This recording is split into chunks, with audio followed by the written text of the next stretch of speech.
Hi, എല്ലാവർക്കും നമസ്കാരം. സുനി കാർത്തിക് എന്ന യൂട്യൂബ് ചാനലിലേക്ക് ഏവർക്കും സ്വാഗതം. ഞാൻ ഇന്നിവിടെ ഒരു ക്ലാസ് ആണ് എടുക്കുവാൻ പോകുന്നത്. ഇംഗ്ലീഷ് വാക്കുകളും വാചകങ്ങളും എങ്ങനെ ഈസിയായി എഴുതുവാനും വായിക്കുവാനും പഠിക്കാം എന്നതിനെ കുറിച്ചൊരു ക്ലാസ് ആണ്. അതിന് നമ്മൾ പ്രധാനമായും ചെയ്യേണ്ടത് ഇംഗ്ലീഷ് അക്ഷരങ്ങളെയും മലയാള അക്ഷരങ്ങളെയും ഒന്ന് താരതമ്യം ചെയ്ത് പഠിക്കുക എന്നുള്ളതാണ്. അപ്പൊ നമുക്ക് നേരെ ക്ലാസ്സിലേക്ക് പോയാലോ? അപ്പൊ നമുക്ക് ഇംഗ്ലീഷ് അക്ഷരമാല ക്രമത്തിൽ പഠിച്ചു തുടങ്ങാം. ആദ്യത്തേത് എ എന്നുള്ള ആൽഫബറ്റ് ആണ്. എ എന്നുള്ള ഇംഗ്ലീഷ് അക്ഷരത്തിന് തുല്യമായി വരുന്ന ഉച്ചാരണം, മലയാള അക്ഷരത്തിലെ ഉച്ചാരണം ആ, എ എന്നീ മൂന്ന് ഉച്ചാരണമാണ് എ എന്നുള്ള അക്ഷരത്തിനുള്ളത്. നെക്സ്റ്റ് വൺ ഈസ് ബി ആണ്. ബി എന്നുള്ള അക്ഷരത്തിന് ബ് എന്നുള്ള ഉച്ചാരണമാണ് ഉള്ളത്. സി എന്നുള്ള അക്ഷരത്തിന് ക എന്നുള്ള ഉച്ചാരണമാണുള്ളത്. ഡി എന്ന അക്ഷരത്തിന് ഡ, ദ എന്നീ രണ്ട് ഉച്ചാരണമാണ് ഉള്ളത്. ഇ എന്നുള്ള അക്ഷരത്തിന് ഇ, എ എന്നീ രണ്ട് ഉച്ചാരണമാണ് ഉള്ളത്. എഫ് എന്നുള്ള അക്ഷരത്തിന് ഫ് എന്നുള്ള ഉച്ചാരണമാണ് ഉള്ളത്. ജി എന്നുള്ള അക്ഷരത്തിന് ജ, ഗ എന്നീ രണ്ട് ഉച്ചാരണമാണ് ഉള്ളത്. നെക്സ്റ്റ് വൺ ഈസ് എച്ച് ആണ്. എച്ച് എന്നുള്ള അക്ഷരത്തിന് ഹ എന്നുള്ള ഉച്ചാരണമാണ് ഉള്ളത്.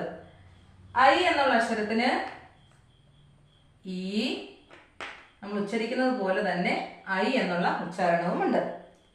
നെക്സ്റ്റ് വൺ ഈസ് ജെ ആണ്. ജെ എന്നുള്ള അക്ഷരത്തിന് ജ എന്നുള്ളതാണ്. Next one is K. K എന്നുള്ള അക്ഷരത്തിന് ക എന്നുള്ള ഉച്ചാരണമാണ് ഉള്ളത്. എൽ എന്നുള്ള അക്ഷരത്തിന് ഇൽ, ഇൾ എന്നീ രണ്ട് ചില്ലക്ഷരങ്ങളും ഉൾപ്പെടും. അതേപോലെ തന്നെ ല, ള എന്നീ ഉച്ചാരണങ്ങളാണ് ഉള്ളത്. നെക്സ്റ്റ് വൺ എം എന്നുള്ള അക്ഷരമാണ്. എം എന്നുള്ള അക്ഷരത്തിന് മ എന്നുള്ള ഉച്ചാരണമാണ്. എൻ എന്നുള്ള അക്ഷരം, എൻ എന്നുള്ള അക്ഷരത്തിന് ചില്ലക്ഷരമായ ഇൻ, ഇൻ എന്നീ രണ്ട് ഉച്ചാരണവും വരും. അതുകൂടാതെ ന എന്നുള്ള ഒരു ഉച്ചാരണം കൂടെ ഉണ്ട്. നെക്സ്റ്റ് വൺ ഈസ് ഓ ആണ്. ഓ എന്നുള്ള അക്ഷരത്തിന് നമ്മൾ ഉച്ചരിക്കുന്നത് പോലെ തന്നെ ഓ എന്നുള്ള ഉച്ചാരണമാണുള്ളത്. നെക്സ്റ്റ് വൺ ഈസ് പി ആണ്. പി എന്നുള്ള അക്ഷരത്തിന് പ് എന്നുള്ള ഉച്ചാരണമാണുള്ളത്. Next one is Q. Q എന്നുള്ള അക്ഷരത്തിന് ക്യാ, അതേപോലെ തന്നെ ക്വാ എന്നീ രണ്ട് ഉച്ചാരണമാണ് ഉള്ളത്. നെക്സ്റ്റ് വൺ ഈസ് ആർ ആണ്. ആർ എന്നുള്ള അക്ഷരത്തിന് നമ്മുടെ ചില്ലക്ഷരമായ ഇർ എന്നുള്ളൊരു ഉച്ചാരണമുണ്ട്. അതേപോലെ തന്നെ ര്, റ് എന്നീ ഉച്ചാരണമാണ് ഉള്ളത്. നെക്സ്റ്റ് വൺ ഈസ് എസ് ആണ്. എസ് എന്നുള്ള അക്ഷരത്തിന് സ്, ഷ് എന്നീ രണ്ട് ഉച്ചാരണമാണ് ഉള്ളത്. നെക്സ്റ്റ് വൺ ഈസ് ടി ആണ്. ടിക്ക് ഇറ്റ്, അതേപോലെ തന്നെ ഇട്ട് എന്നീ രണ്ട് ഉച്ചാരണമാണ് ഉള്ളത്. അടുത്തത് യു എന്നുള്ള അക്ഷരമാണ്. യു എന്നുള്ള അക്ഷരത്തിന് രണ്ട് ഉച്ചാരണമാണുള്ളത്. ഒന്ന് ആ, അടുത്തത് ഉ എന്നുള്ള ഉച്ചാരണമാണ്. അത് കഴിഞ്ഞിട്ട് വരുന്നത് അക്ഷരം വി ആണ്. വി എന്നുള്ള അക്ഷരത്തിന് വ് എന്നുള്ള ഉച്ചാരണമാണ്. അടുത്തത് നമ്മുടെ ഡബ്ല്യു എന്ന അക്ഷരമാണ്.